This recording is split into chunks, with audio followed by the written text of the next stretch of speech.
Well, there we go. Episode 15 of the DMC live chat on YouTube. And we've got a full house. It's almost like a tavern night for us, this is.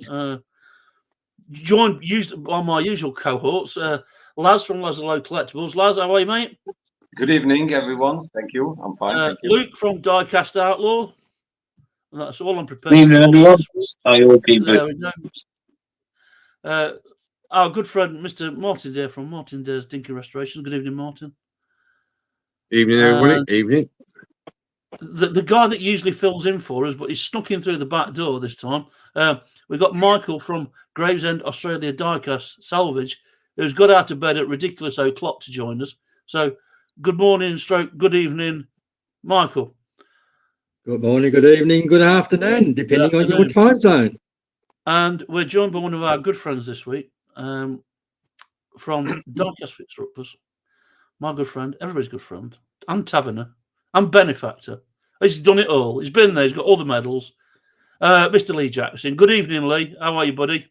Good evening, guys. I'm fine, thank you. So, Lee has kindly stepped in. We had another session lined up, but it kind of backfired time-wise. So Lee has kindly stepped in, and we're going to give him a bit of a grilling as to doing our 10 questions. So we're going to do that. We'll also catch up with what everybody's been doing this week and our trip to Dagfields.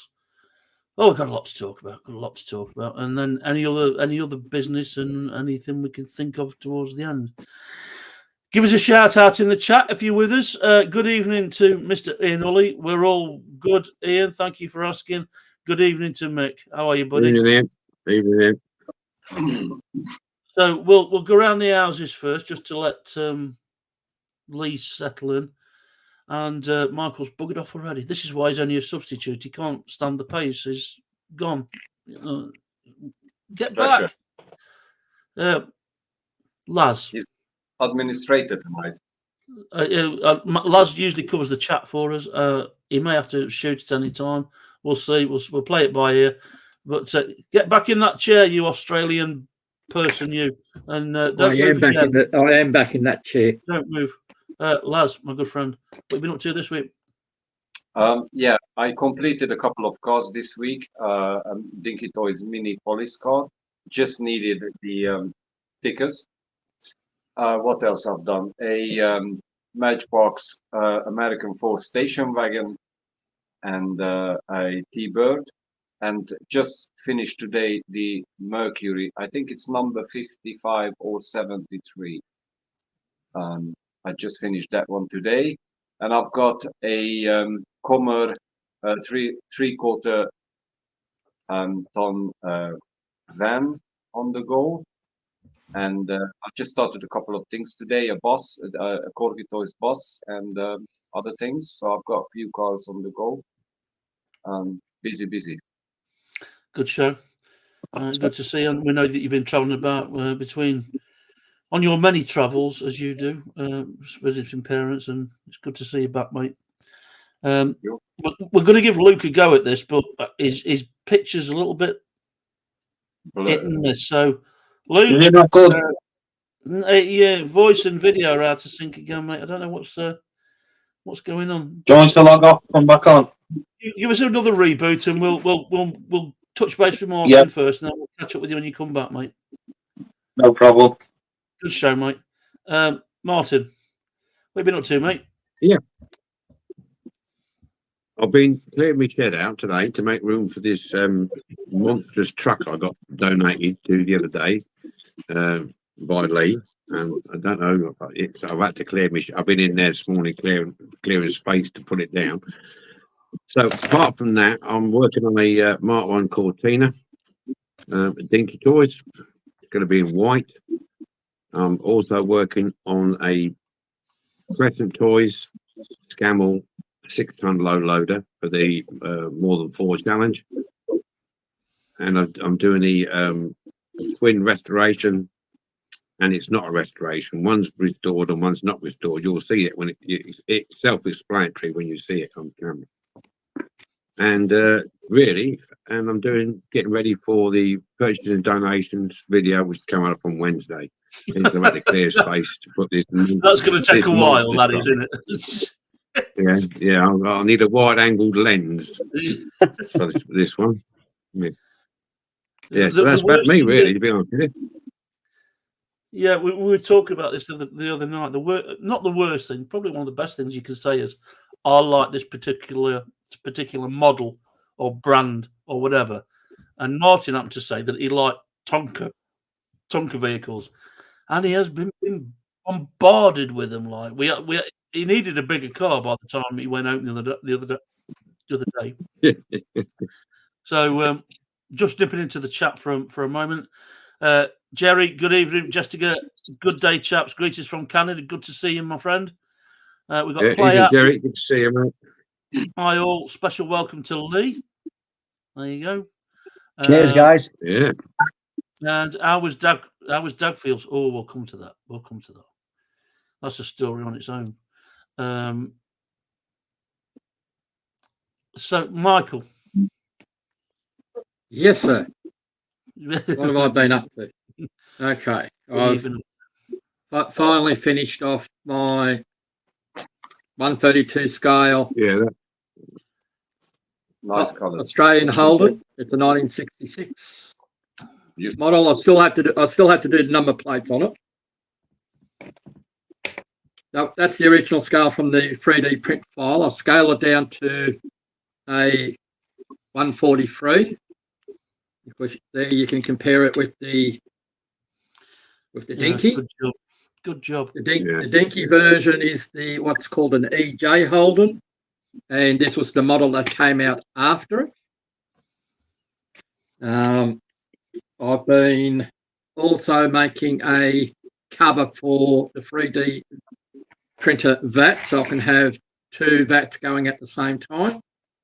I'll post that in the DMC Facebook page later on today once we've finished all this.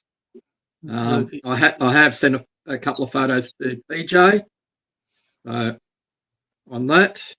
Looks good. Yeah. And just playing around with the 3D printer and downloading some files and just doing more research on scanning stuff. Yeah. Anyway, all the toys to play with. That's your trouble. We got all the toys to play with. Yeah. Well, when you're not working full time, it's the best time to do it. This is true. This is true, my friend. And the last thing I've been working on has been this no-name brand of a Toyota Tarago. Nice, I like that. I'm assuming because there's no branding on it that it may have been one of those toys that you got from McDonald's. All right. You sometimes get. That's what I'm assuming. But I think it's puts McDonald's on its. Anyway, but she looks a lot better than what she started out with. Okay. All right. Well, let's give. Hopefully, Lee is nicely relaxed. Yes. Yeah, so it will be. You'll breathe it through. You'll breathe it through, Lee. All right. I'll be topping my tablets up later. Like that, and I'll sit in the background. Right, Luke's having. I don't know why we're having issues with Luke this week, but give it a go, Luke. Let's. What you been up to, my friend? You know what? Yeah, crystal clear this side. It's weird that. Okay. Finished the Bedford truck. See that? Yeah. Yeah. Mm-hmm. I've been doing a little bit of work on the escort van that I'm doing for next week. Put the arches on it. Yeah. The casting wasn't in great condition on that. I've done quite a little bit of work to that.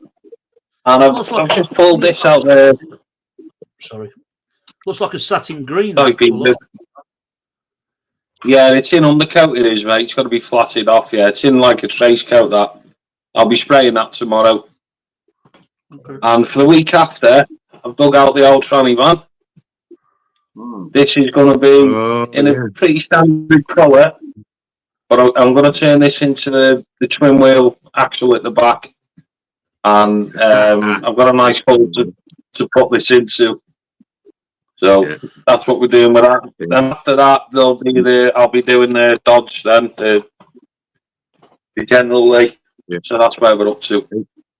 Are you going to put the arches on the back of that tranny for the? I am, Martin. Yeah, I've got the wheels for it. They're quite nice as well. It's going to be a standard looking van, but it'll have lots of detail on it. You'll make it try and make it look real if I can. That's the plan for it. Yeah. Nice one, buddy. Yeah, we love the tranny, mate. Yeah. Oh, here we go. Steady. Don't say that, calm down. Don't start. Don't start. Strike one. You only got 3. Right. we've before I go on and ramble about what I've been doing, my thanks to Lee, Martin, Luke, Owen, if he's there, that we went to Dagfields as play apps is asking. We had a great time. As bad as the weather's been today, it was glorious when we went on Thursday. It was absolutely belting. We had a cracking day. Martin come up to mine and spent the night. We were like kids in a toy shop for that night, that day and that night. We had great fun. And then we all met up at Dagfields. And I think the thing is, when you go to Dagfields, it's surprising that you go thinking we'll come back with some diecast, but we come back with such an eclectic mix of other objects. It wasn't just diecast that we came back with. I came back with vinyl albums, books, World War II information, all sorts of things. Couple of Buicks that I came back with. But anyway, so that's Dagfields. We can have a session on that. So I finished the Paint It Blue challenge. Finally, it's only took 8 weeks to get it done. But so I did the Renault T16. The Renault R16 with the. Please flip up. Oh, there it is. It flipped up. Yay! I'm quite proud of myself.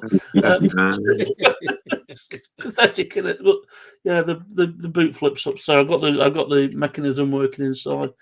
But if you get a chance to watch the video, you'll see that. Firstly, kindly, it was donated by Luke, but it had been.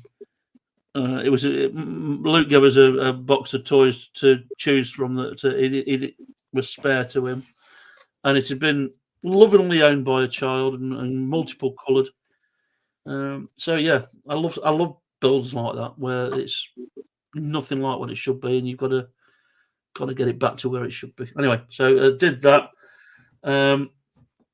We had fun with the 3D printing this week. Mr. Dare usually shouts at me for talking about 3D printing, but he was all into it this week. So. Is the skip up the shed, Martin? Yeah, the skip's up the shed, mate. In a minute, yeah. We did a skip. Martin wanted to do a skip to go on the back of a Tonka lorry, and whatever way we tried it, it was an epic fail. Perhaps he may get it if he's up in his shed and doing his video when he does his donations. He might show it to you. It was a disaster. So that's a work in progress. Myself, I did. I've been playing about with a 3D printer, and I've got the thing from the Adams family. This was the original one that I did in what's called PLA printed, and now I've done a bigger one, which is about 4 times as big. And so there you go. And what I've done is I've now got quite the collection of Citadel paints going on. So I'm going to be doing a lot of.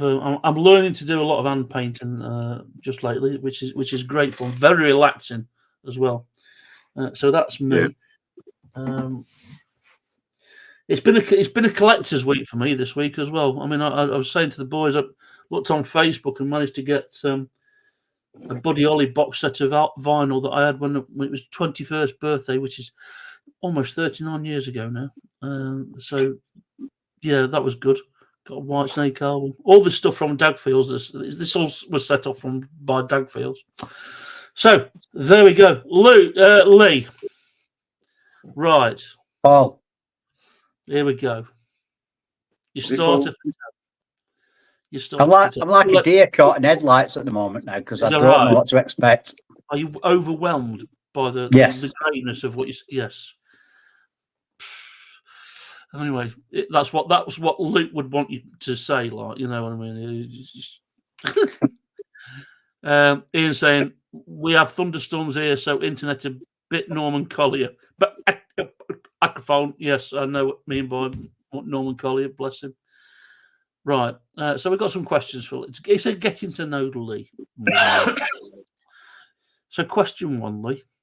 What inspired you to become a diecast restorer? And how did you develop your skills to become a diecast restorer? Well, it all started like when we were kids. We all played with cars, and I've loved them all the way up to adulthood. And over the years, I've just collected the odd one and put it on my computer desk. And then about 5-6 years ago, just randomly, I found a channel on YouTube restoring cars. And I'm not sure, 100% sure. I think it might have been Marty for Marty's diecast. Yeah. Or can't remember the other guy. So I just Bob, started, maybe. yeah, Corgi Bob and the rest of them. And then I started researching them, and then I found a lot more. And then I was picking up instant tips and stuff. And like it seemed like the easy thing were to drill out a base, strip it all out, and like myself and probably like a lot of you guys love taking things apart, seeing how they work and putting them back together again. And it was just a matter of trial and error and finding things out and just watching YouTube channels. Good stuff. Nice. Now I just pick up tips from you guys when we're on a Friday night and we exchange, techniques and stuff. So, and that's where we are today. And we kind of got introduced to each other by default, didn't we? We kind of stumbled across each other, really. That's right, yeah. And Lee was one of the original members. He's one of the OG group with me, JMO, Martin. I think we had a live video chat, me and yourself. Yeah. Whilst I was watching one of your videos on my TV, and I turned my camera around to show you. That was actually watching one of your videos at the time. So that was crazy. I felt like I'd made it. I was. Yeah, I made it. I was on somebody else's TV. I've got 3 subscribers. I've made it. Yeah. And 2 of them live in the same house. It was awesome. Right. Question 2.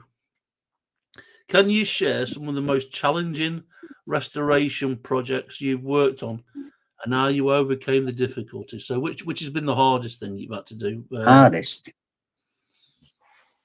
I try, believe it or not, I try to keep away from the hard ones. That's because I've learned from videos certain ones what are a bit of a pain to put back together again. You need about 8 arms. But one, I can't even recollect an hard one or a challenging one. They've all been challenging in some sort of way. Don't get me wrong.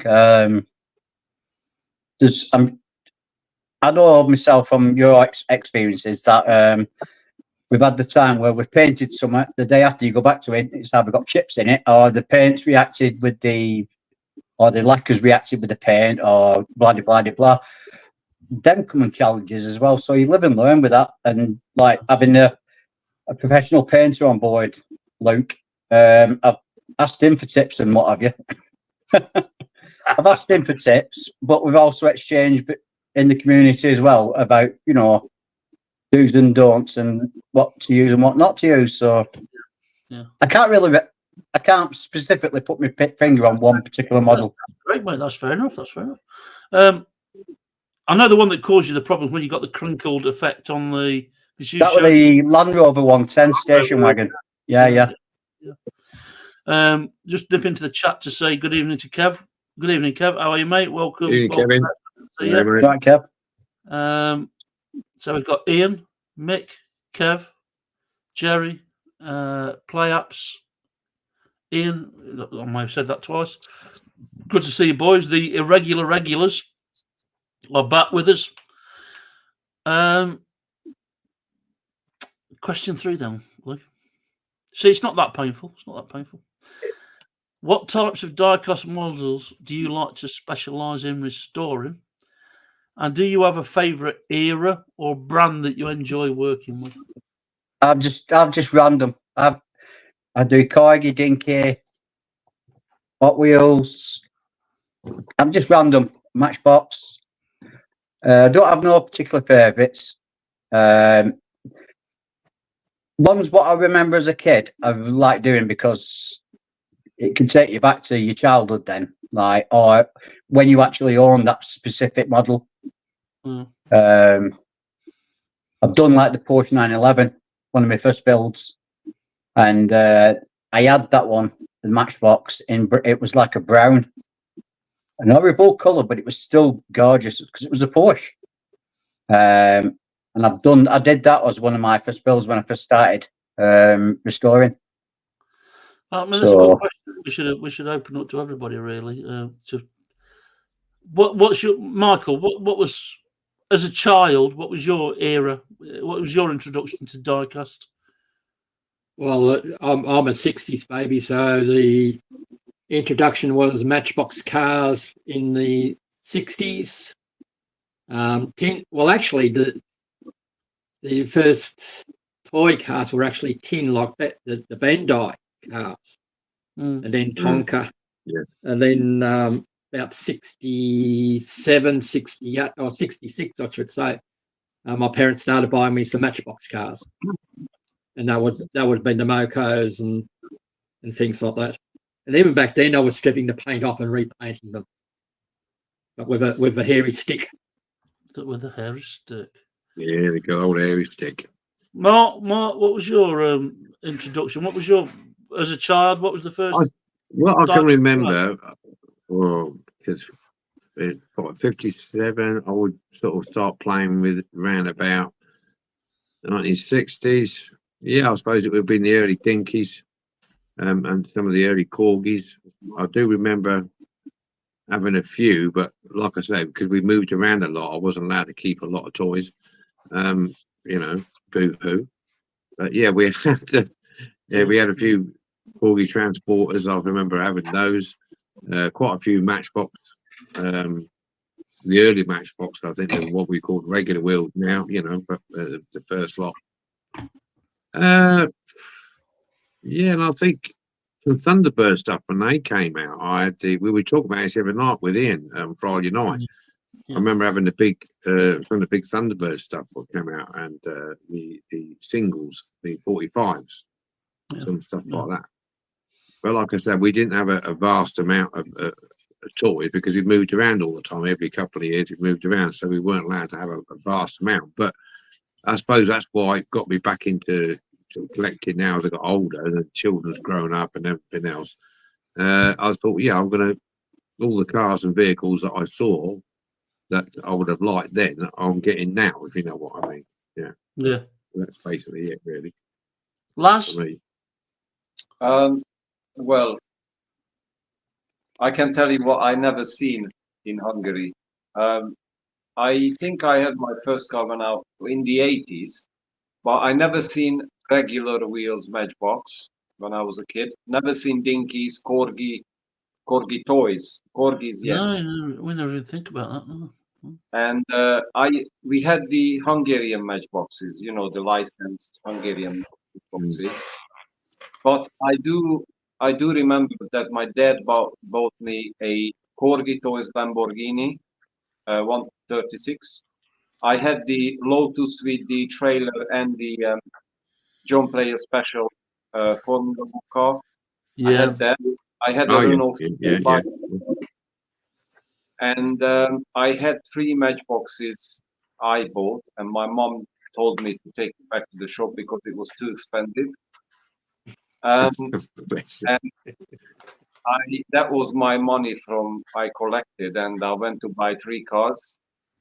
And I went home and she said how much it was, and I think it was like now money 25p each. And she said, no, you take it back. It's too expensive. We don't spend this much money on Matchbox. And I had two Matchbox lorries, the one with the both on it, and the other one was just a cabin. Yeah. And that's all I had, I think. And I had early Hungarian toys, you know, like 70s, early 80s, ambulances, taxi. They were made in Budapest, in Lemezárudján, which was making tin plate toys. So this is what I had. I'm going to say, we're going to ask Luke the same thing, but this is going to go on, Les. Go on. And Mosfets. I had Mosfets. You, Majorette. they don't count, unfortunately. No, they're not real. They're not real diecast. You know, I'm joking. Luke, can you remember anything before 1980? I was just born in 19, DJ. Come on. He is the child of the group, because whenever we say, and he'll admit this, whenever we're talking about something, he'll be sitting there and he'll be going, what, who, where, when? It's like we're talking a different language. No, it's all about age, bless him. I can't remember branded cars as a kid. I also remember they were die-cast. I think a lot of them were plastic bottoms, the ones I had.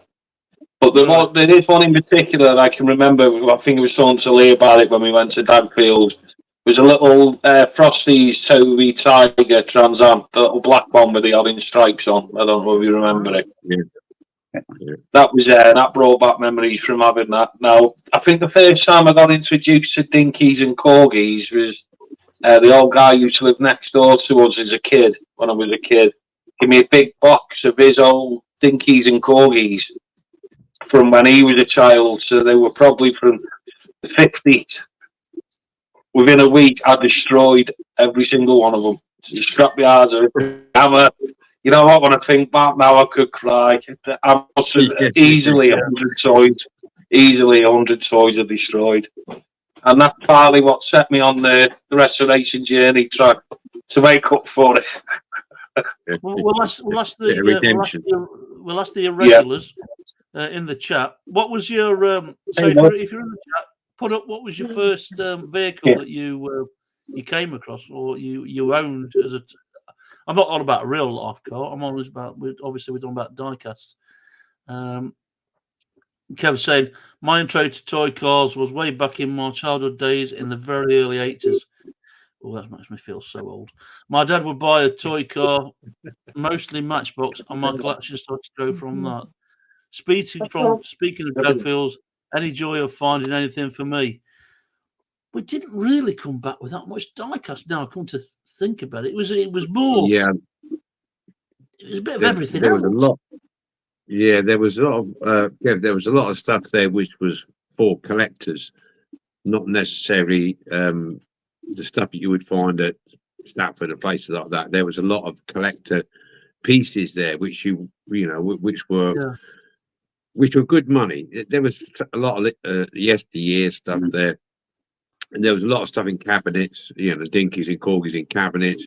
But as regards rummaging, I mean, we come back with a few bits and pieces. There's a few bits there for like 2 for a tenner or 3 for whatever, but there wasn't an abundance, Kev, to be honest with you. Because I think I come back with about 4 or 5, if that, you know. So yeah, it wasn't like a swap meet as such. It was a bit restricted. I'll come back with 2. Yeah, I came back with the 2 Buicks. That was it. One car I bought. No, one car I bought and 2, 3, 4 off Lee. Yeah. So it was a bit of a struggle, but I mean, Luke pointed out to me that there seemed to be less diecast there this visit than the visit we made before. There was, PJ. There's a lot of empty shops there, mate. Did you notice a lot of cabinets empty as well? It was a bit gutted, really.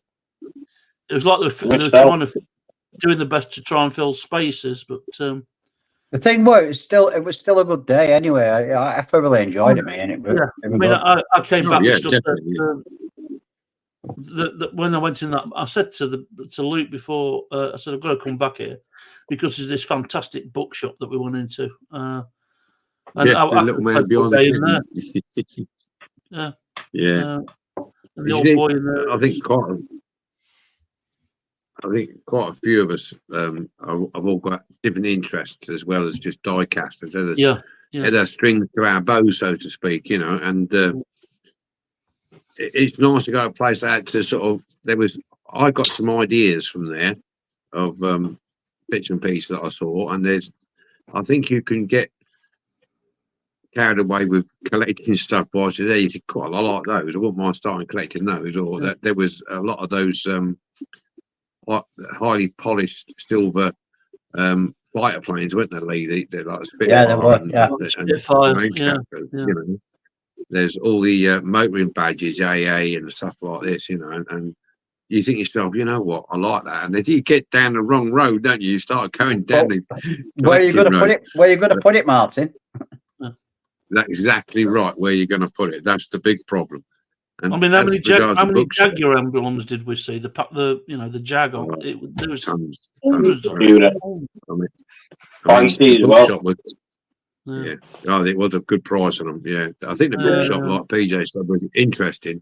You walked in there and you heard this little voice from. You didn't know where it come from. It was a little voice piped up. Can I help you? And there was that. It's like when them going them.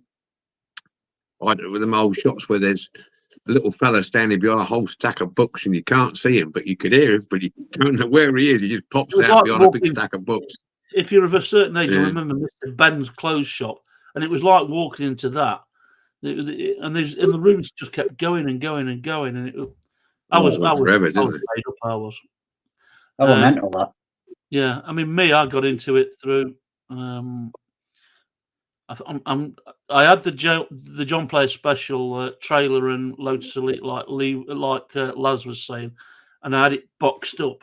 It was I can remember it being brought. My interest in Jerry Anderson sparked off by Thunderbird 2.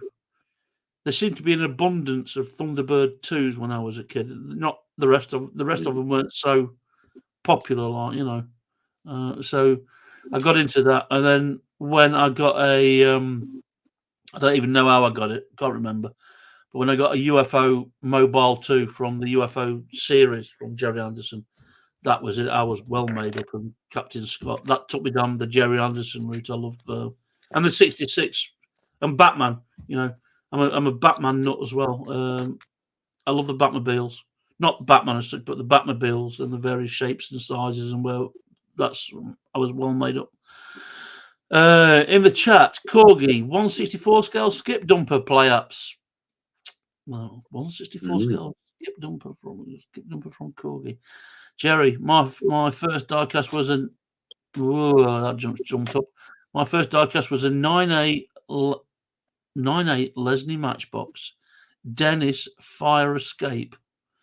My mum got it. That was in the early 60s. Yeah. Kev saying down in I know where Burgess Hill is, Kev. Down in Burgess Hill, West Sussex, there's a shop called the Rocking Horse Emporium.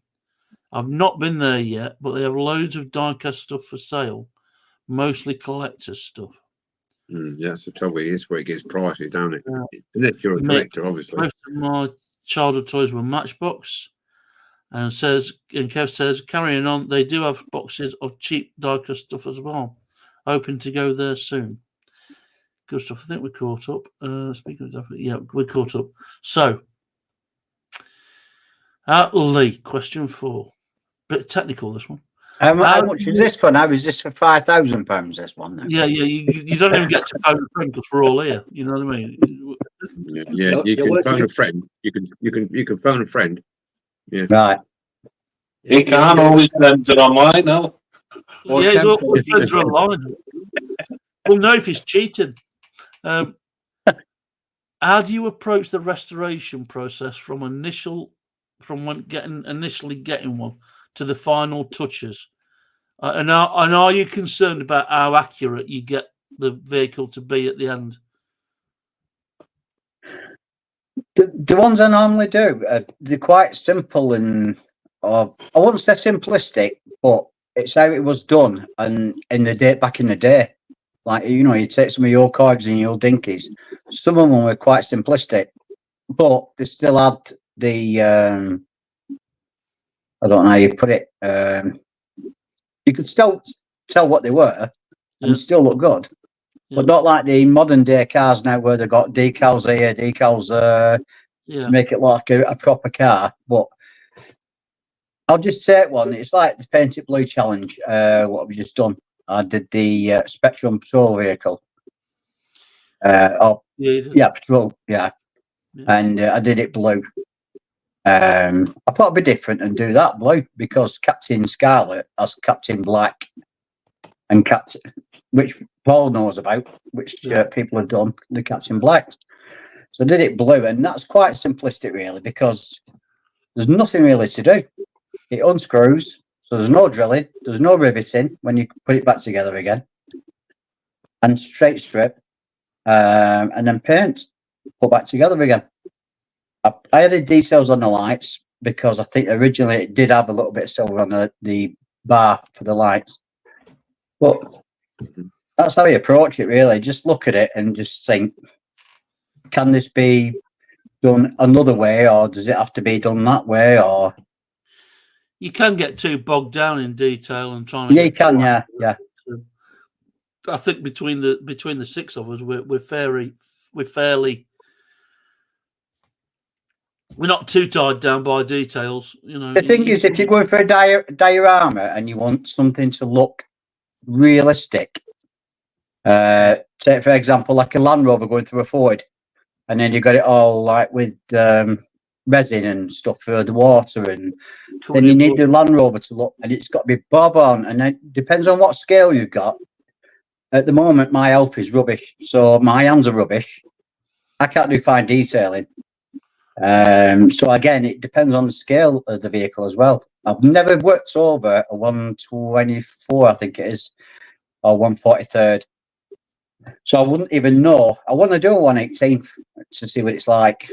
Not saying it's going to be easier, but I wouldn't mind trying a 118th just to see if I can cope with that one. Good stuff.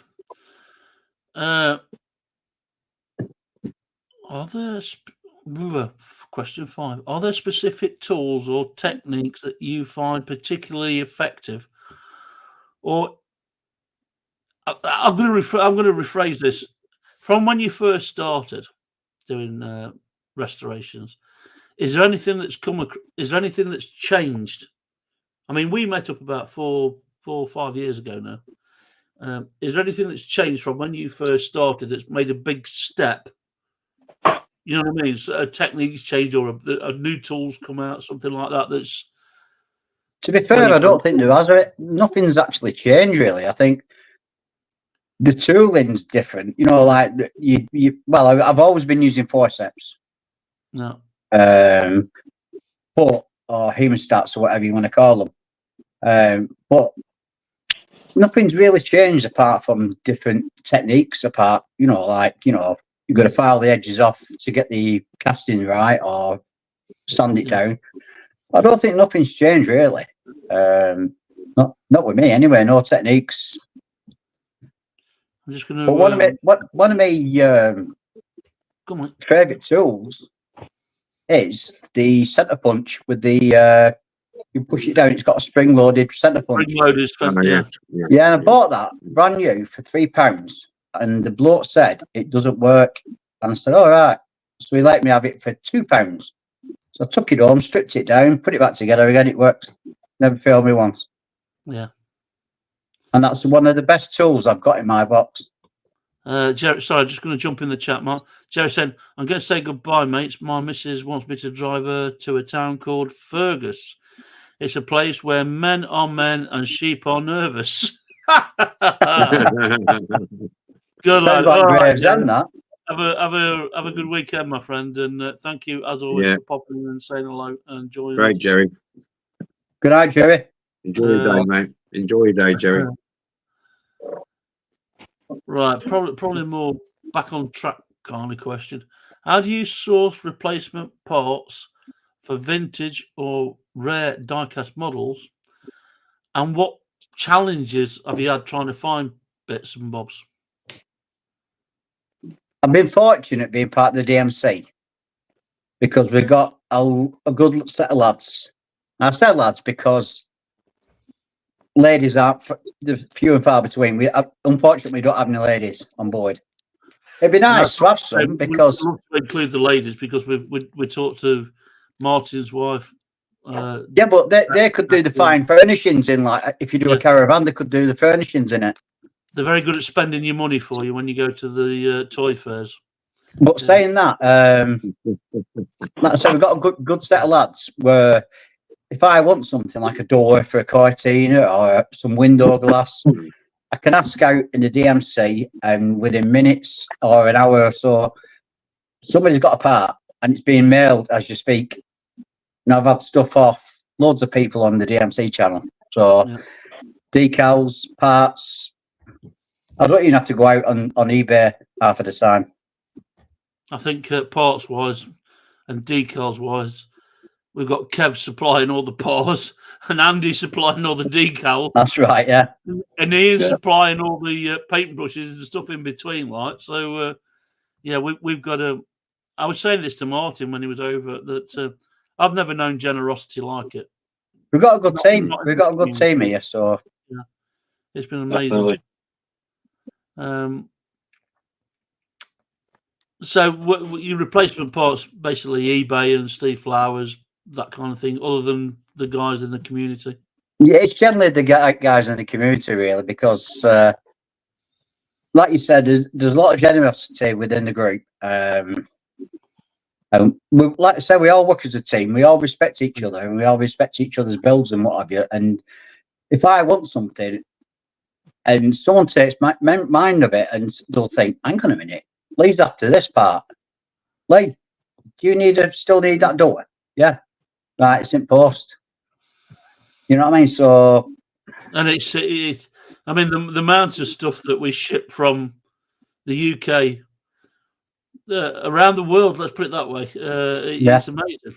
And to be fair, that comes back in the opposite direction into the UK from our friends abroad, especially the likes of Michael and Laz. That's right, yeah. Okay, so we're wrapping through them. Question 7. Can you share a memorable story or experience you've had as a diecast restorer, perhaps involving something sentimental? Have you ever done something that, like because of your parents or family orientated? Is there any particular model that you've done for a sentimental reason? I've done one of my own cars. That would just been a little bit personal, sentimental thing. So I've done one of them. Apart from that, every car I do holds a sentiment anyway, because I've owned it when I was a child. It's like I said about the Porsche. I had one when I was a kid, and I picked one up, and I managed to, and that was one of my first restorations. So that holds a little bit of sentiment. And I think every other little car or a big car, whatever scale it may be, everyone holds a bit of a sentiment because I probably owned it as a child and wished I hadn't smashed it up with an hammer, Luke, or set fire to it, or I trashed them all. I used to put mine in my dad's vice in the shed to make them look like they've been smashed up.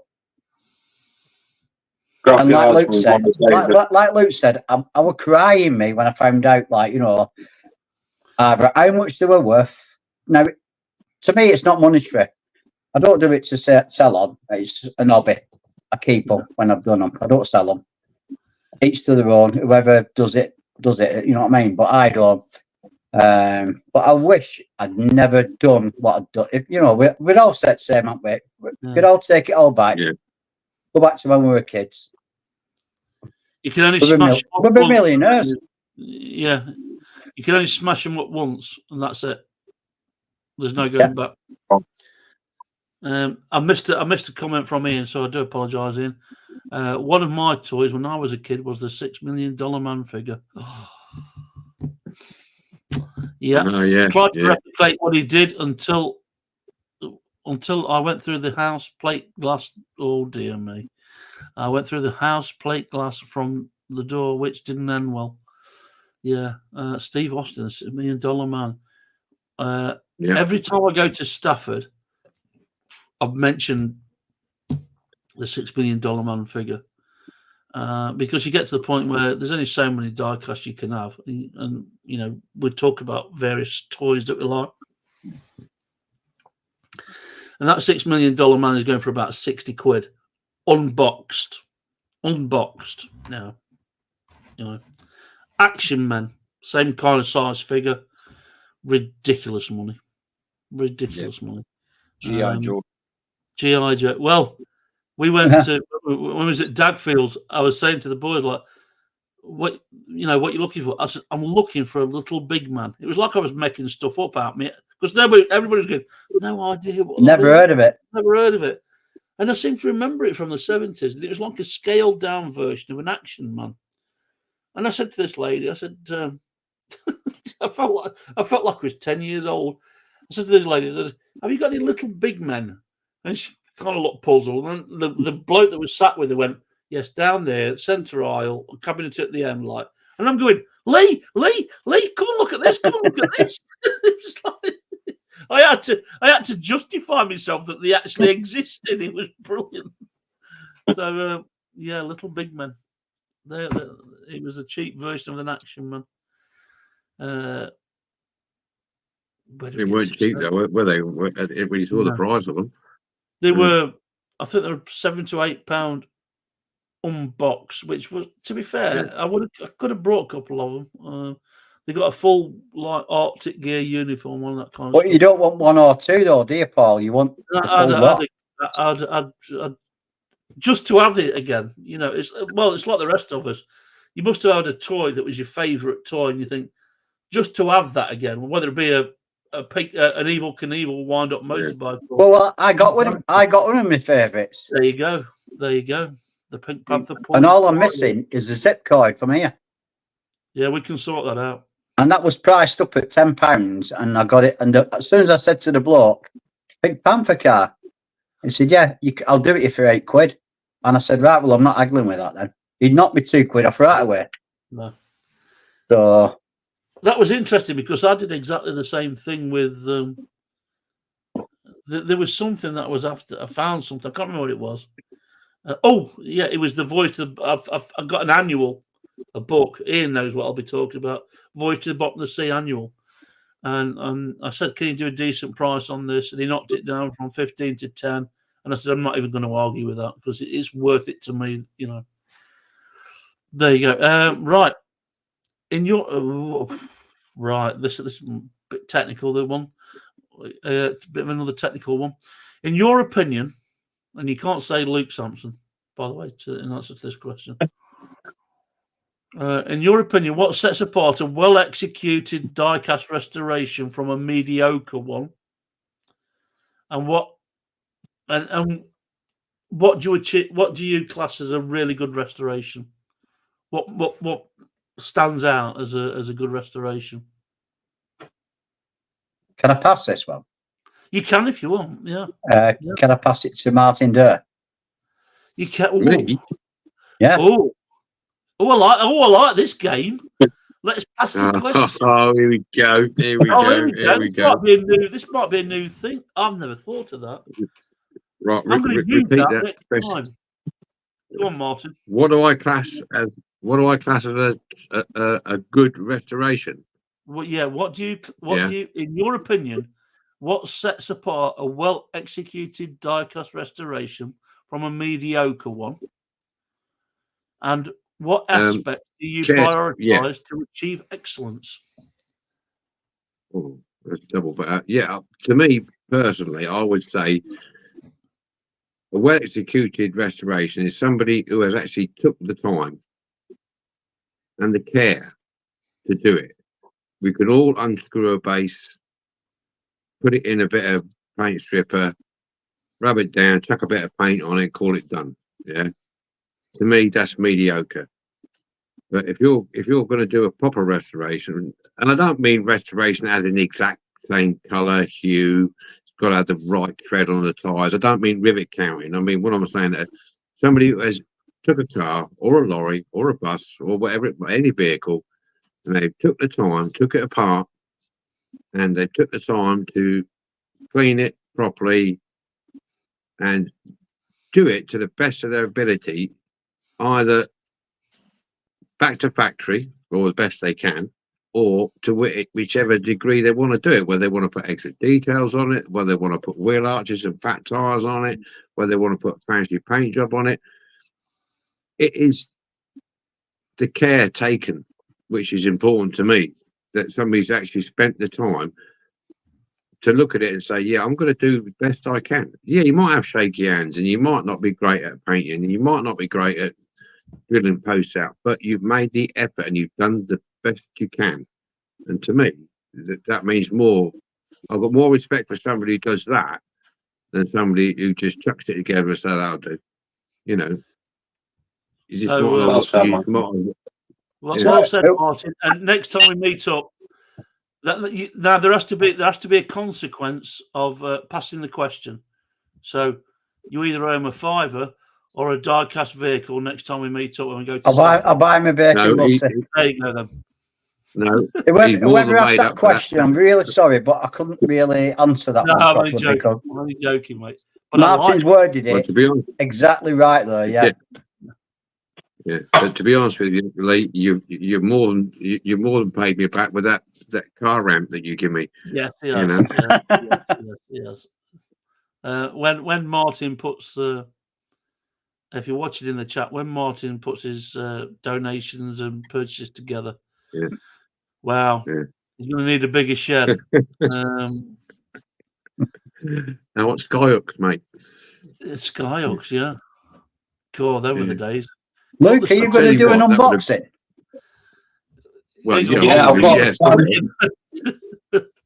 I've got quite a few bits to show, Lee, that someone bought. So, yeah, I will be doing a video soon. And it will be on there, mate. I love it. I'm putting the shelf up. It's going on. It's going up. What mine's going to be doing, I'll start mine off with my car on it. Yeah. That's your real car? Yeah. But no, it's you know, I could imagine as a kid getting out for Christmas, you'd be having kittens, wouldn't you?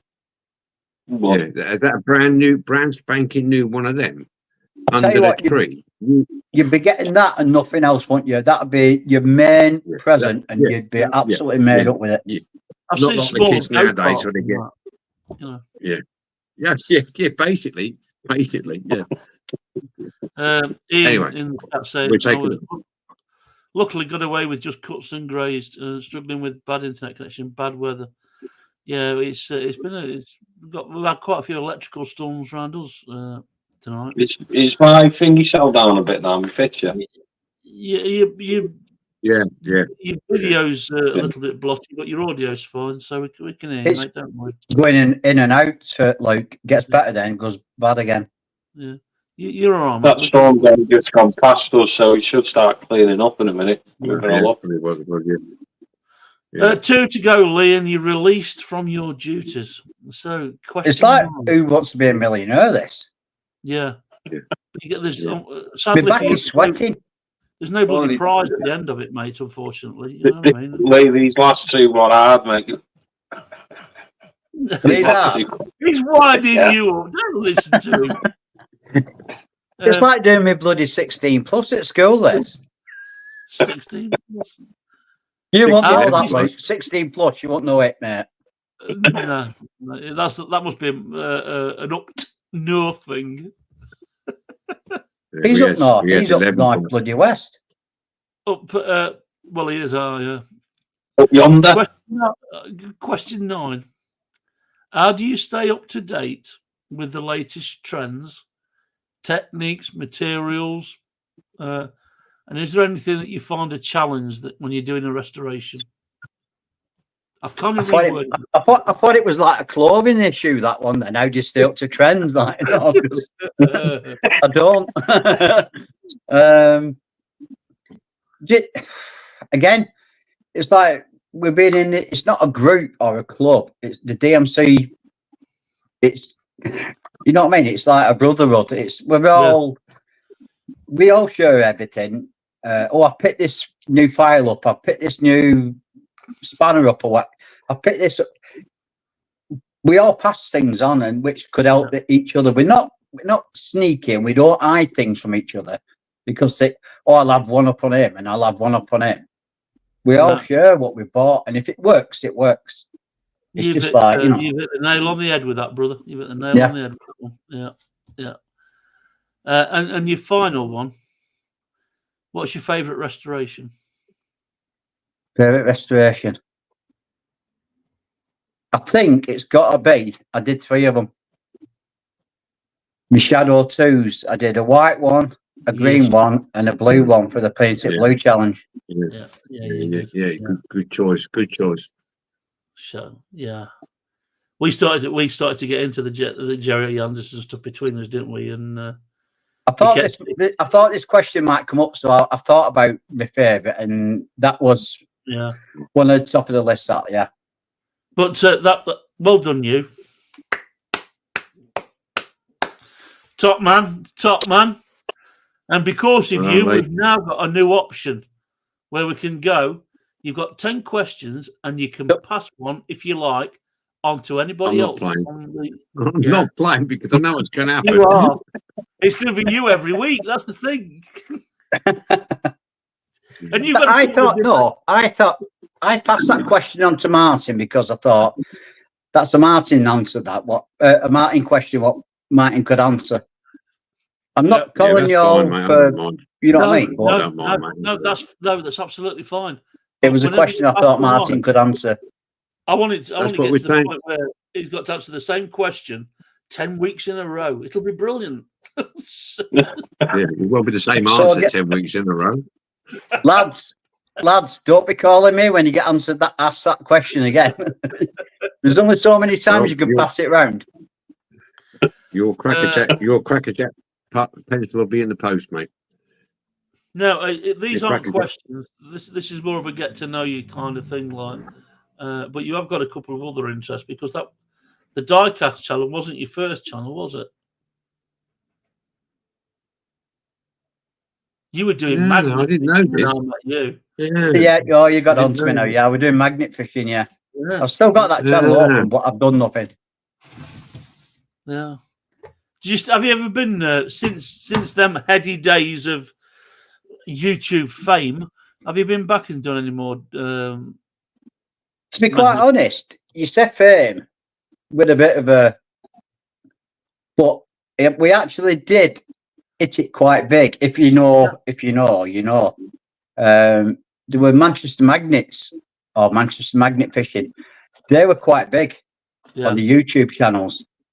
We actually, and they arranged for a day out for our magnet fishers, and we met them all in Manchester on one of the canals. And we got to actually magnet fish with them. We were having a fag smoke with them, chatting all day as mates. And it was a really good day. And that was like a claim to fame, really. If you know, you know. But again, I think it came up to COVID. Then everything started to peter out a little bit. Then me and my mate I had t-shirts made. Then we used to head up our way on his own. And we got some frowned upon looks of people. They didn't agree with it because we were dragging crap out, and we got in touch with the corporation for them to take the stuff away. We piled it all up in a designated spot, but the locals weren't happy about it, so it just seemed to peter out a little bit. And then Diecast came along. It just escalated that way. But I've still got all my magnet fishing stuff. I'll still go out and do it if anyone wants to do it. This is me knowing you better than I admit to. You also like RC remote control cars as well, don't you? Yeah, I've got some rock crawlers. I've got 3 rock crawlers. Yeah. It was about the time you were doing it, weren't you, Martin? Yeah, I'll still do it now and again. We'll have to go out. We'll have to have a session, mate. Yeah. Yeah. Mine have just been gathering dust. I've not done that. Yeah. See, the trouble is, I've not got any friends as such Yeah. who are doing the same things as me. So they don't Yeah, want to come out for a day with a radio control car and mess about over bumps and all that lot. They'd rather be out I with, like it. I love it. you know what I mean? Oh, it's brilliant. Yeah. So that ends up gathering dust. So diecast really it's not a lonely thing, but it's a thing that you can do on your own anyway. You don't have to share it apart from videos. You know what I mean? So I think that's the other way around it as well. Well, we kind of. I mean, the group has brought it all together. So. Laz, did you want to jump in there? Lee, can you send me your magnet fishing channel link? I like magnet fishing. Yeah, I do. Yeah. I used to watch a lot of channels. Some from Manchester, some from Holland. You know, they have a lot of canals as well. But I used to watch magnet fishing, and I do watch metal detecting channels as well. I don't think there's many videos on it, but I did on one of our magnet fishing. I got you. Luke. I got my first key lock. You know the locks for the keys for the locks to open the canal gates. Yeah. And I got the first one. Yeah. And if you get one of them magnet fishing, that is the holy grail. That you get one of them, you're happy days. That's your first thing you got. Then you're a magnet fisher. Then Luke wanted to raise something. I was just saying, PJ, when Laz said about he watches metal detecting, that's something I've done for a good 20 odd years before diecast. Still do it now, and I've got stuff in the Grosvenor Museum and the British Museum that I found over the years. Wow, you never said that. Yeah, see, some of you don't know about me. No, we want some photos. Now you've got to back it up with evidence, so some photos. I'll put them up. I've got a pendant in the Grosvenor Museum, which was it's got a 1st century BC intaglio seal, which would have come out of a gold ring, which is a gladiator fighting a lion. That was later mounted in Saxon times into a silver pendant, and that's what I found. And I've also got a gold medieval ring. You mentioned that's in the British Museum. Sorry. You mentioned it when we went to Stafford about metal detecting. I said, I'd love to have a go at doing that. Yeah. Yeah, well, I've got a spare machine there, PJ. If you ever fancy it one day, we'll have it. Absolutely, yeah, absolutely. I'm all up for that. I've got one as well, but not the high quality one. But I do like the American channels because I think it's a little bit more free in America to do than in the UK. There's a lot of legalities in England about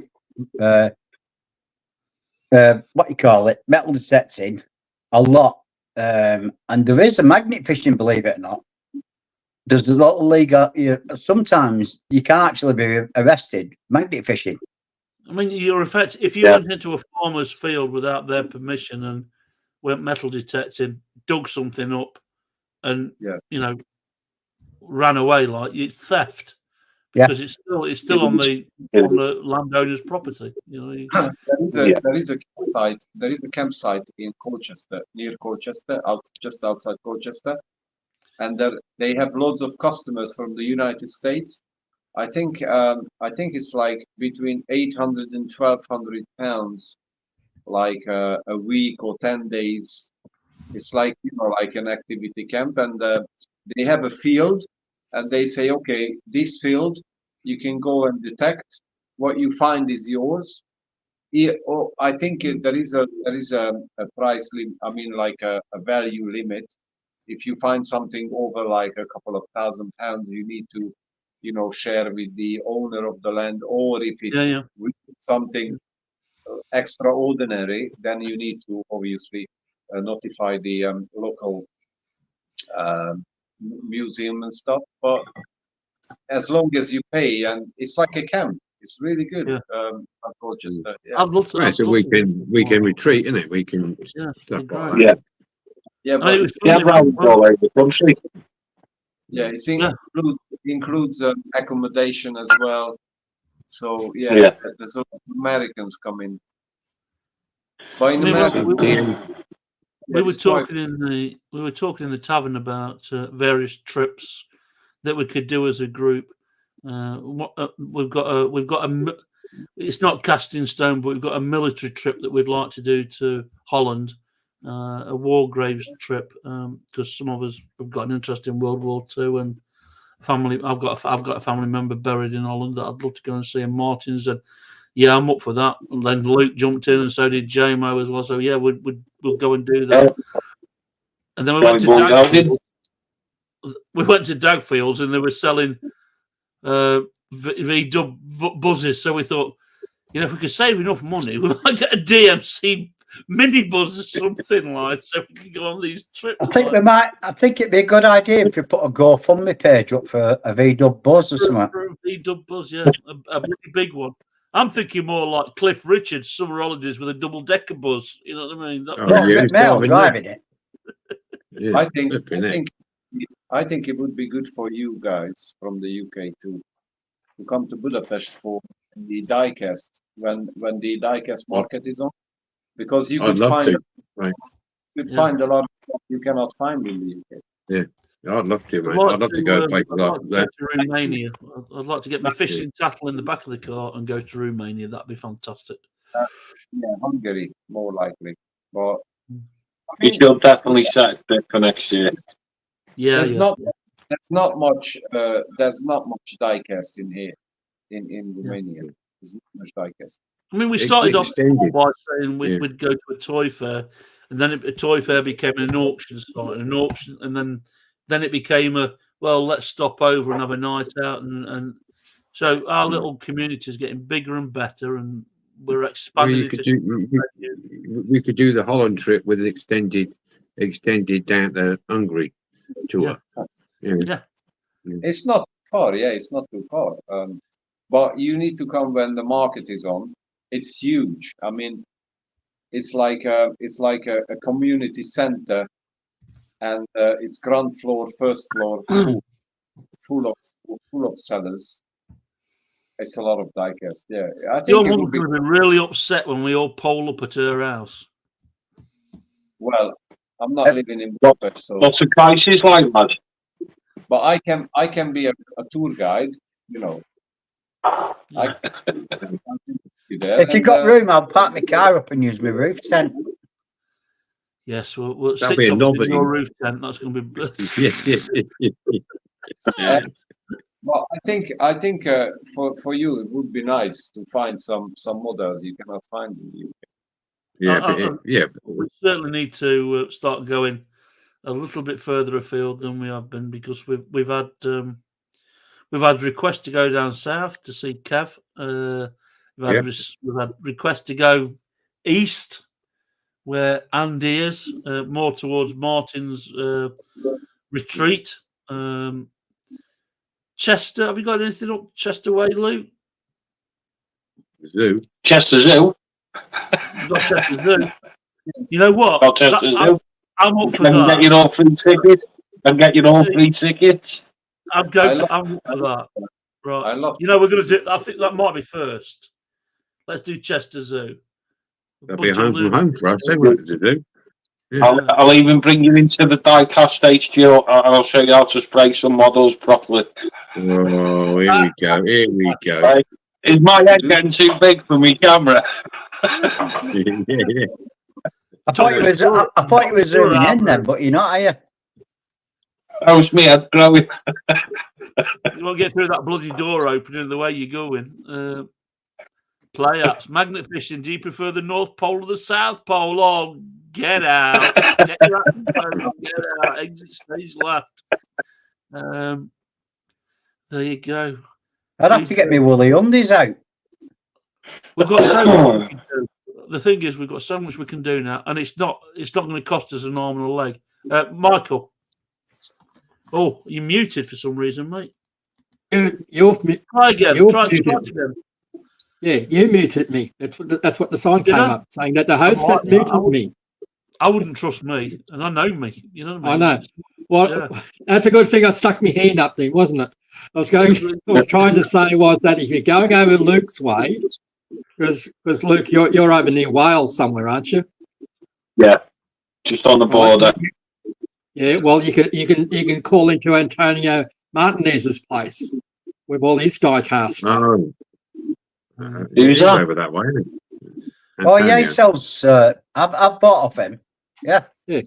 Antonio. I bought shit. Excuse my terminology. Shitload of him. Michael. Is that an What's Australian that all term? about? Is that an I'm Australian not term? heard of him. Where's he then? I'll He's a tell good you he's a off good seller air. him. I'll tell you off air. Okay, off there. Yeah. We'll that's one for the after party. So other things. So Lee, on behalf of the rest of us, thank you for doing that, mate. Yeah.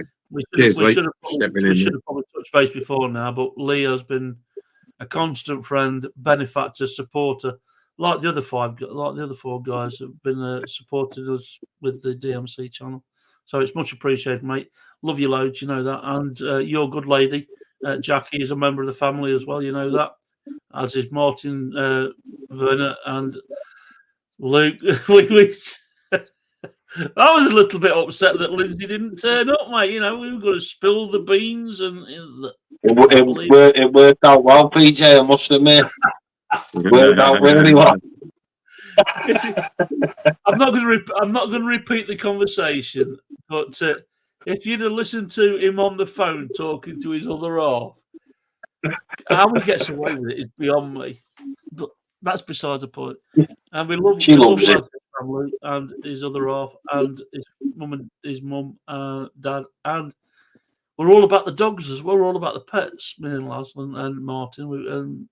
Sadly, we lost Charlie. So our thoughts and prayers are with you, Lee and Jackie. Well, I know what it's like, because if I lost mine at the minute, it's bloody heartbreaking. So we're thinking about you, mate, on that kind of thing. I don't know how to put it into phrase it properly, but you can talk to us about it. What else?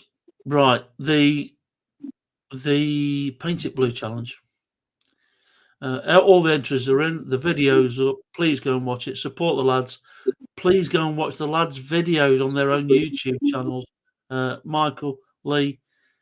In fact, everybody on here has done one. So Luke, Laz, Martin, please go and support their channels by watching their videos. And if you're not subscribed to them, hell, why not? Subscribe. It doesn't cost anybody anything. If you're of a mind, on the DMC channel, the gallery's up. There's a link in the gallery for you to be able to go and donate to the Alzheimer's Society if you choose to do so. It's been a record-breaking year for us. This is the fourth year we've done this, and between everybody that's been involved, some that no longer get involved, and new members, we've reached we closed on £1,000 over 4 years. So I can't thank people enough for doing that with us.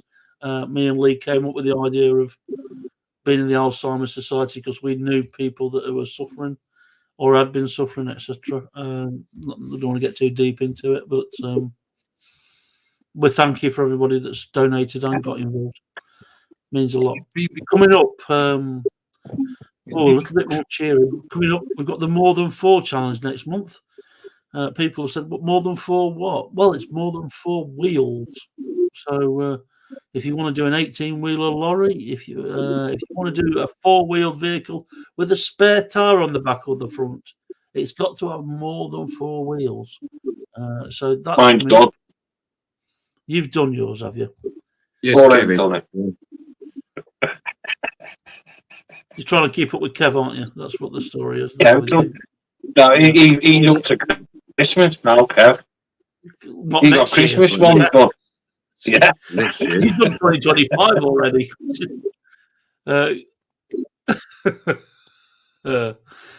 Yes, so next month, More Than 4. November, we've got the any forces vehicle, including emergency vehicles. Oh, So right.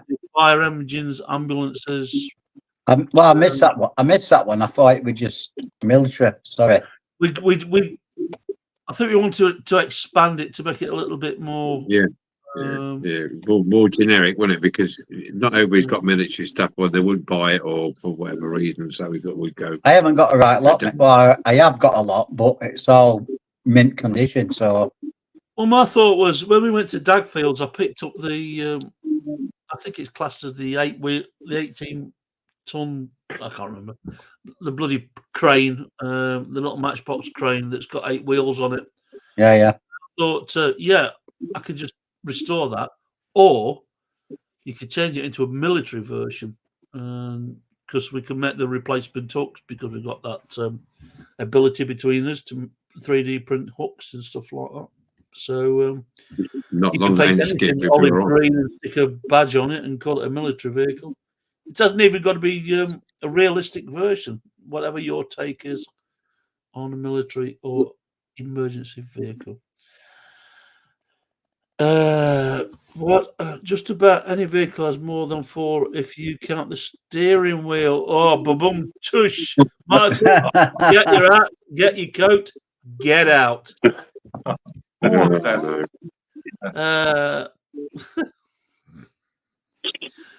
Bless you.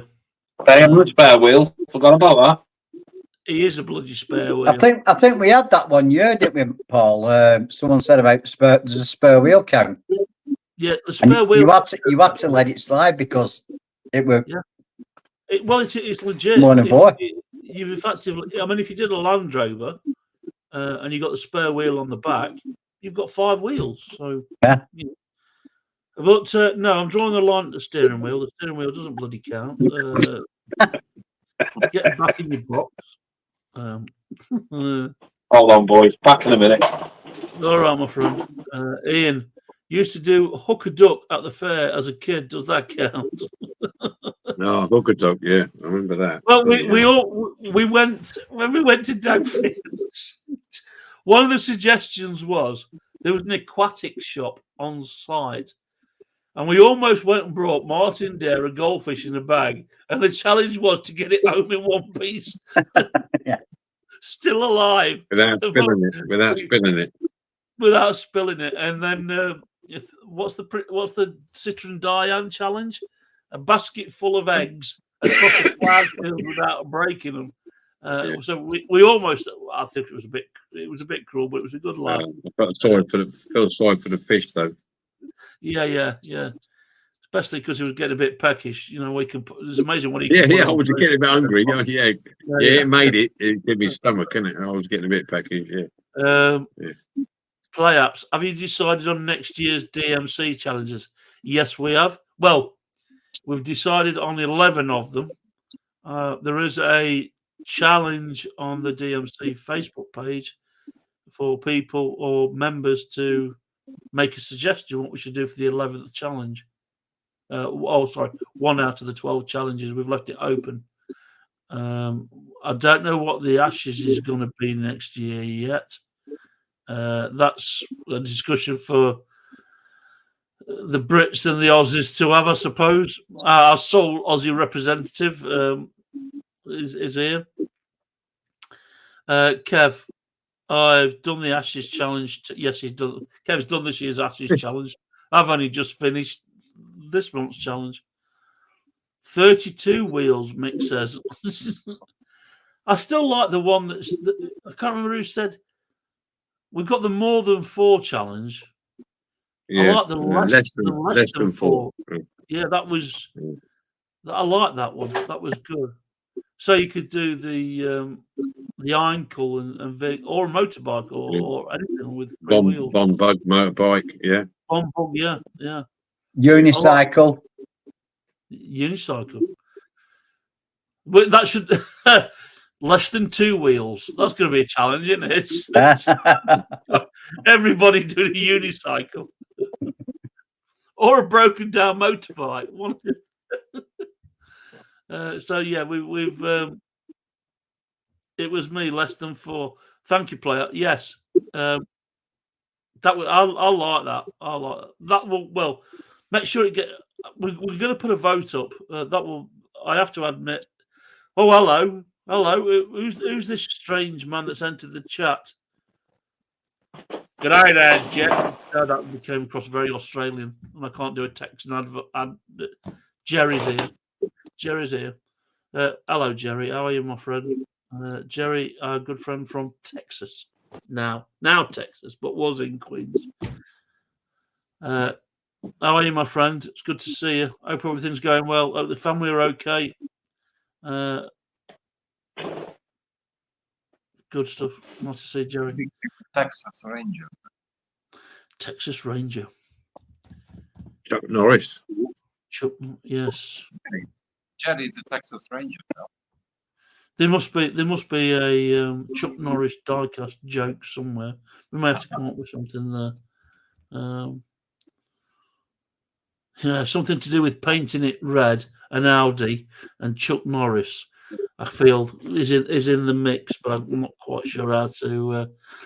Jerry said he's good and well. Bless you. Good to see you, my friend. I did Keeps hear me that. keeps me amused all week with the dad jokes that he's sending over. Right, AOB boys.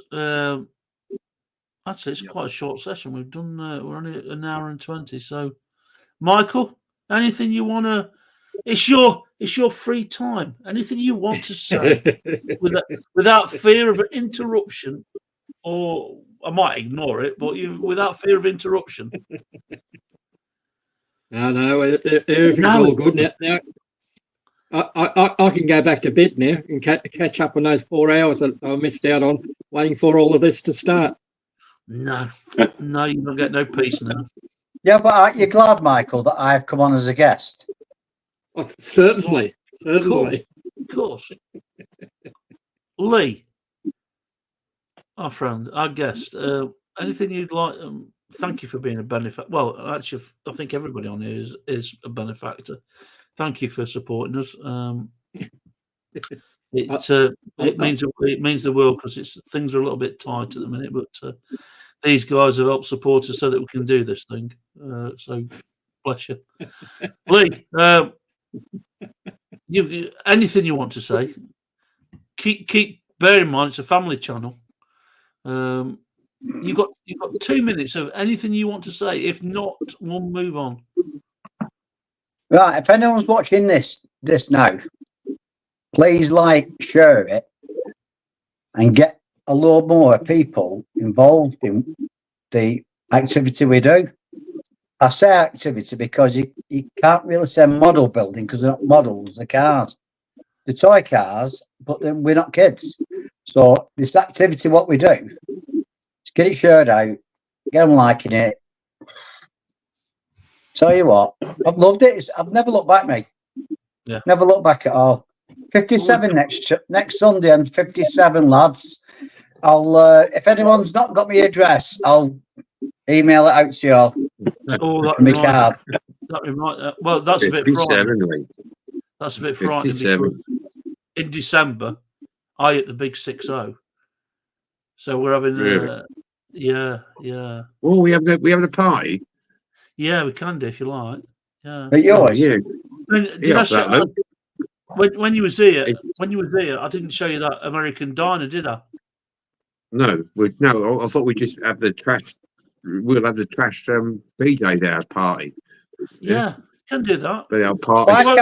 Why can't we go to Martin's Caravan? Trash Martin's Caravan now. I'll draw the line on that one. I say, if you get past my missus, then yeah, good luck with that. Where are we? We're on the DMC. Right. So let me just tie this up. Play-ups. Please give us your first name because I ain't saying play-ups. We like to refer. He's Henrik. Harry. Well, no, Henrik. I think he's Henrik from Holland, or It's not Henrik. no? No, it's not Henrik. I might be mistaken. Yeah, you're so far away from your mic, or your mic is turned. You're very low. Your sound is. Don't know Aye. why. Russ, there you go. It's bloody Henrik. He's Russ. bloody Russ. Right. God, can't rely. My apologies. No, I can't rely on you as a secretary of well, Thanks. an ambassador of the group. You've just failed miserably. Russ, thank you. Brilliant. Yeah, right. Can you share the Great. challenges as I'm not on Facebook? Yes, we can. What I will do next week, and somebody, please, Michael, write it down because you'll say because it's still in the morning. Write it down, and we'll we'll do a file. Hopefully, we've got Matchbox. Sorry, I'm rambling a bit. We've got Matchbox Mark coming up next time, and what we'll do is we'll do a screen where you can see all the challenges that we've got coming up. So you'll see that we've got 11 challenges, and one is up for grabs. One slot's up for grabs, where we're going to do a vote on the Facebook challenges. Sorry, we're going to do a vote on what people have suggested on Facebook. I'm slanted because I've just seen Jerry say, "How about a 3-wheel challenge?" That's like less than 4, isn't it? So yeah, I'm leaning already. I like the. But then I'm not trying to sway the vote. It's entirely up to the boys the way they vote. It will be a Taverners pre-Christmas or Christmas vote where we will choose which one we want, and I'll put a vote up, and we'll take it from there. But I'm just saying, Russ, you got my vote. Don't tell anybody you've got my vote. Moving on. Right. So Ian saying we have. Where are we? Can you share the challenges? I'm not on Facebook. Yes, we'll do that. Kev is saying we're on the DMC group is next year's challenges. I haven't put them up yet, Kev, but they will be there. You're not having them, Kev, till January. No, because you'll be done them all by the second week in December this year. So we're gonna. No, I'd give Kev the challenges next November. He's he's got to do a backlog. He's got a backlog of 10 months. Yeah, to get some silly Australian said challenges for 2025 haven't been posted yet because we are waiting to fill in one more spot. Well said, Michael, which is a DMC Facebook community page being voted on. Absolutely bloody spot on, Michael. Well said. Russ is saying thanks. You will now be known as Russ Playoffs. Thank you for sharing. Not too much detail, but enough. The crazy Aussie is saying less than 4 can be the Ashes. Less than 4 could be the Ashes. Ooh. For 2025, Mark. Yeah. Then you're going to be one short, aren't you? We've left a month open for anybody's choice. Well, and then you got the Ashes as well. Because we haven't decided on what next year's Ashes is yet. Oh, well. But if Howard comes on and says a Ute that's less than 4, that doesn't count because every year Howard comes on and says a Ute, so it doesn't count. I suggest for next year's Ashes a London double-decker bus. We've won it. Boom.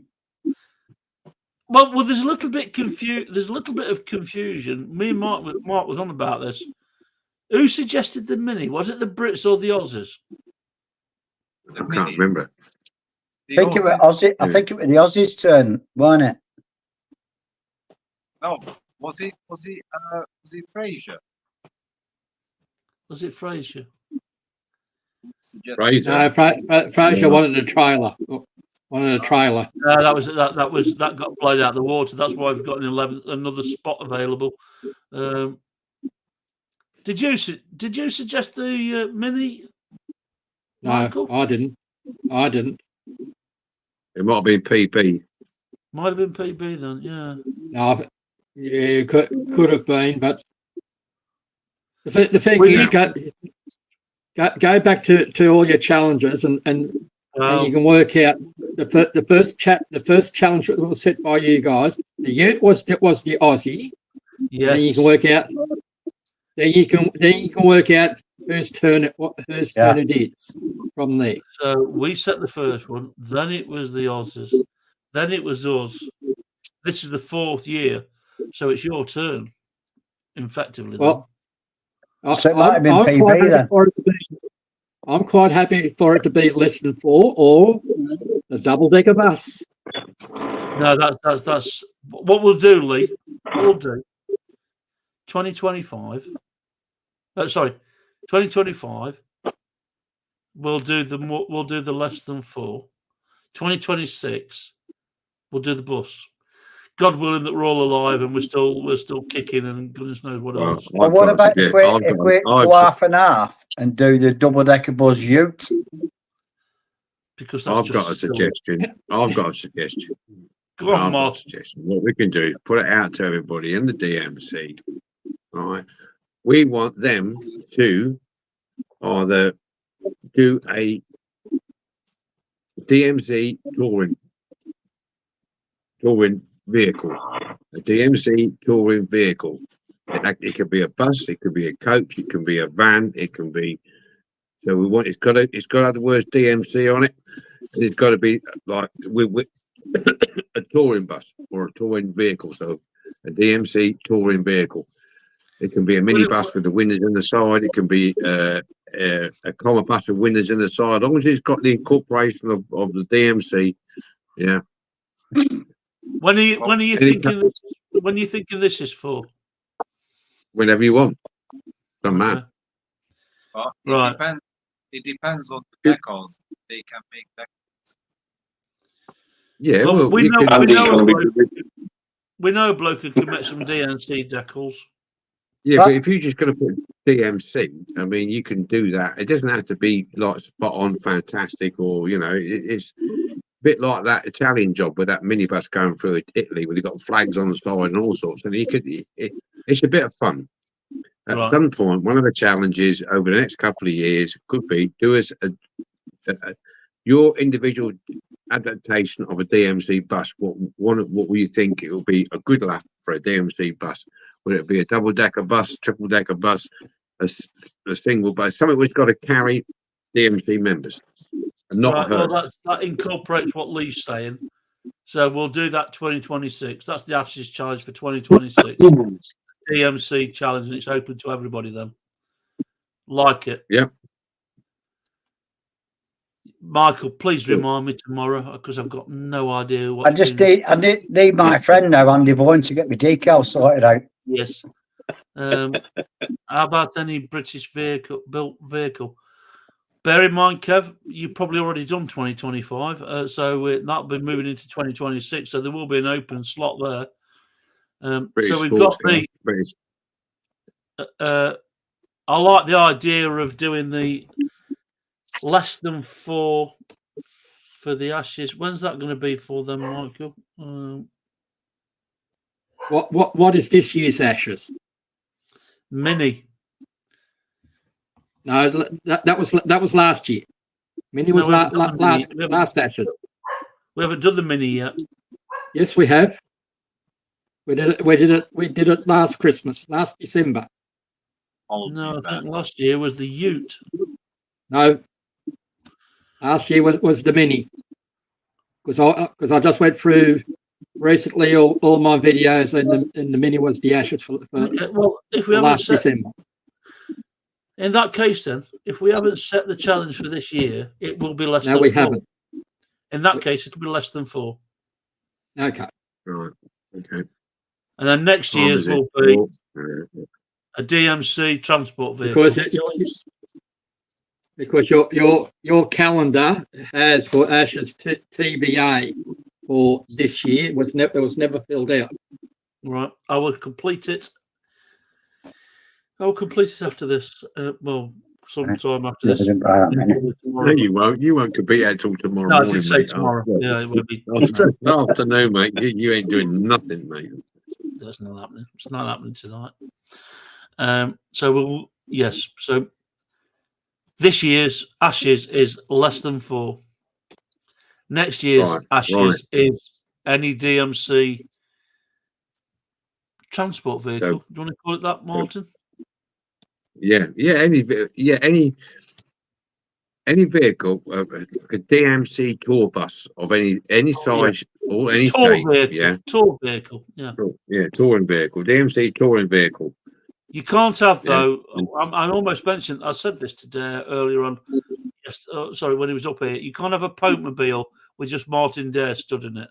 That doesn't count. You don't want that. You don't want that. Now you've upset Kev now because now he's done a mini for this challenge for the Ashes. Now he's got to go and do something else. No, we haven't said that. I think Michael's right that we haven't. I know. I've got a video out. I think there was a confusion. There was some confusion at some point during the year. But anyway, we'll sort some. We'll clarify that. It'll be fine. It'll be fine. Mickey saying I'm off. See you Friday. Good night, lads. Not a problem. Have a good weekend, my friend. We'll see you Friday. Good night, mate. Enjoy, mate. Thanks, Michael. I've got to do mine again. I knew you had. I think you've upset the apple cart, Michael. No, never. I just steer people in the right direction. PJ will tell you that, and so will Martin. I just steer them in the right direction. All I know from you, Michael, is you cost me a lot of money. That's what exactly. I'm gonna go into. We don't have any muscle car challenge. We're gonna have a muscle car challenge. We're gonna have a muscle car challenge. Yeah. No. Missed it. Yeah. That was a couple of years ago, though. Oh yeah, we did it because I did that big jack, didn't I? Yeah. Yeah. December. For me to refresh, I'm trying to find the bloody Ashes challenge. An American muscle. 6th of December, I did an Ertl Batwing in 2023. Okay. Why did I do it between? Okay, we're rambling here. So we need to, Michael, we need an off-air chat just to confirm before we commit to what we're going to be doing this Christmas. Because for some reason, when we went to Downfield, I went and brought a mini Metro with it in mind that we were doing a mini. Yeah, because I did the Matchbox Racing mini for the Ashes, and I've got it up on my channel on Gravesend Australia Diecast Salvage. Go and check it out. Hey, he get that in there, didn't he? He got a little pun in there, then, didn't he? Straight in there with that. Yeah, you see, I got his channel name in there. You know, it's free advertising there, Michael. Yeah. Of course. What a bloody con artist, right? And just for everybody's wisdom, if I can do it, so can you. Anybody can do it, as I heard on Midlife Models Diecast Restoration. I just slipped out. Luke, best of the rest. Diecast Fixer Uppers. So has a nice little channel. So does Martin D's Dinky Restorations, Lazi-low Collectibles. It does quite well. So does Diecast Outlaw. Yeah. You're not getting paid. You're not getting. If you think you're going to get money out of it, you're not getting paid. I slip all this advertising in. I don't get paid. That's exactly right. Yeah. And that's what. And I paid a penny for having to get up so early in the morning to do these things. Yeah. All right, stop being bitter about it. He loves it. He loves it. He loves it. He loves it. Right, well done, boys. We've episode 15. We've done well. Dare will be close to getting toast ready. It's getting. I'm getting a sweat on. Yeah, man. I'm getting the shape. Toast is getting warm now, Martin. I'll warn you, if he ever comes to visit you, make sure you've got a full loaf prepared because he does like his toast at 10. Toast at 10. Yeah. You set your clock by it, which we often do. Not half a loaf, but yeah. Yeah. So a bit of a shorter episode this week. My thanks, Michael. Thanks for jumping in, as always. Michael from Gravesend, Australia Diecast Salvage. Lee, thanks for being a guest Okay. this time round. Lee from Diecast Fixer Uppers. The usual, my friends. The back. Well, in actual fact, they're all my friend. Luke from Diecast Outlaw. He likes to call himself Top Restorer, but he is Luke from Diecast He Outlaw. got it in there, didn't he? He has to get that in there now and again, doesn't he? But they're all Top Restorers. My good friend Lazi-low collectibles. It's always a pleasure, my friend, to see you. Thanks for joining us. And the governor, Mr. Martin here from Dinky Restorations. We've had a belting week, me and Mark. So Yeah, we've had a busy one. we've had a busy week this week. We didn't. It's been we're leaping in from one DMC event to another by the end of this week. So from Thursday through to Saturday night, it's been Wednesday, wasn't it? Wednesday afternoon. Wednesday. You was up here on Wednesday, yeah. Wednesday. We didn't do too much videoing, but it was great to see Martin up here and little people. I went to the land of the giant. I went to the land of the giants, didn't I? Yeah. You did get to sit on the small chair. It was like being in play school, wasn't it, mate? It was. Yeah. Russ is saying, thanks, PJ, Luke, Michael, Les, Martin, and Lee, and people on the chat. Fantastic. Couldn't say it any better. Thanks to the irregular regulars. They're here every time we do this. Sometimes it gets a little bit confusing that we put times up and we jump on, but we are in the background. Me and Michael are doing some testing on various applications. We're being robbed up and down there with billing. So if you feel like you wish to help us out, please contact me. We've moved from Patreon because they were ripping us off to straight to PayPal. And if you think you can offer between £2 and £5 a month, it's not going to be £5. It can be £2. It's much appreciated. Yeah, and we won't have to walk 10 miles for a bottle of water. Yeah, I thought Martin's toast was having a beer. No, he's not a drinker. He's not a drinker. There you go. He's a cheap night out. I'll give you that. He's easy, Tiger. Easy. Just saying. He did have very easy. Was it a Colin you had? You did have a lager, didn't you, when you came up? Yeah, I do drink, but I don't drink a lot. You know what I mean? It not compared to what I used to drink. Let's put it that way. I drink sociably now, and don't get too leery. I'm not going to go into what we were talking about, but it was more a conversation about comparing medical ailments and resolution. Yeah. Well, I've got this, but I have to take that tablet. But I've got this, and I have to do that. It was That's so the trouble with age. That's the trouble with age, mate. Isn't it? It was so funny. So bless him. My deepest thanks to Martin that he came up and we had a good night. But same with I can't buy a sports car because I can't get out the bloody thing. You know what I mean? Well, this is how things have started to develop. That we can find a central area where we can meet up and then probably go north, south, east, west. And my friends are always welcome to the DMC headquarters. Of course, I meet Mercedes. Yeah. Luke, thanks to well, not necessarily thanks to Michael, but Michael kind of reaffirmed what I was thinking. We found a new piece of software called Animaker and a voiceover, built-in voiceover. So you maybe get a personalised message at some point. But does she sound like Mercedes? Yes, she does. Does she sound like Mercedes? Yeah. Yes, she does. Yes, Luke's made up. It's called special, my friend. Right. Nearly it's toast time. Michael, Lee, Luke, Laz, Martin, my thanks as always. Thanks to everybody in the chat. Thanks to Ian. Ross. Well, Michael's been more in the chat than anybody else. Kev, Mick, bless you. We'll see you in a fortnight's time, hopefully with Matchbox Mark.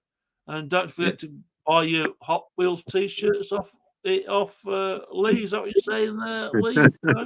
Yes, no? Bit of advertising. Bit of advertising. Right, you're advertising on wheels. Yeah. He should have his Lazi-low collectibles t-shirt on. Well, you should if you've got no life. No. Anyway, I'm still waiting for mine. Yeah, well, I don't know your stats. So the amount of publishing we do and marketing we do for them, you'd think we'd get one chucked in, wouldn't you? As a friend of the, I don't know. 2 weeks out. Yeah, we've all been representatives for Lazi-low collectibles. Yeah, well, yes. Laz, don't be weak. I paid for mine. Sorry? Don't be weak. I paid for mine. Is that Yes, right? He said he'd send me 2 for the price of 1. I don't know. Buy 1, get 1 free. I don't know how true it is. Right. All right. Before we cause too much chaos, we're out of here. We'll see you in a fortnight's time. Take care, boys. Thanks for supporting. Yeah. Cheers, guys. Good night. See you later. Bye.